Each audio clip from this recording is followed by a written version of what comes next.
देखो, समस्थानिक का अनुप्रयोग, बहुत सारे समस्थानिक को हम लोग देखे यहाँ पे। अब इसका अनुप्रयोग को देखें कि कहाँ का प्रयोग किया जाता है। हम लोग को शरीर में पानी सलाइन करवाया जाता है ना, है तो H2O पानी तो बहुत है। H2O हम लोग के यहाँ पे मिल जाता है कि नहीं, जल मिल जाता है। लेकिन H2O को ना चढ़ा करके क्या चढ़ाया जाता है, D2O को।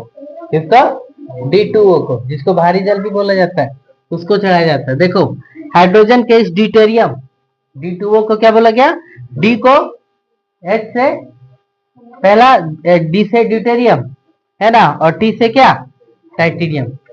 H से प्रोटियम बोला जाता है, D से ड्यूटेरियम और T से टाइटेरियम बोला जाता है ना।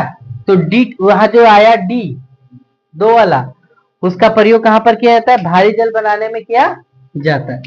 फिर देखो C614, क्या लिखे, C614 में रेडियो सक्रियता का गुण पाया जाता है।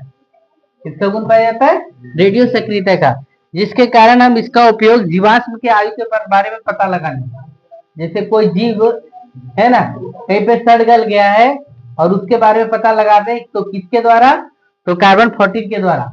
कार्बन किसके द्वारा, कार्बन 14 के द्वारा, डायरेक्ट बोलेंगे कार्बन 14 के द्वारा।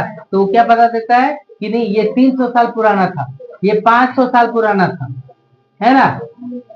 फिर देखो यूरेनियम 238, यूरेनियम किसका, 238 में रेडियो सक्रियता का गुण पाया जाता है, जिसके कारण से दीवार कैसे कब बना है ना, ये दीवार कब बना हुआ है, यहाँ मिट्टी का बना हुआ है, ये सब का गुण क्या कर लिया जाता है, प्राप्त कर लिया जाता है।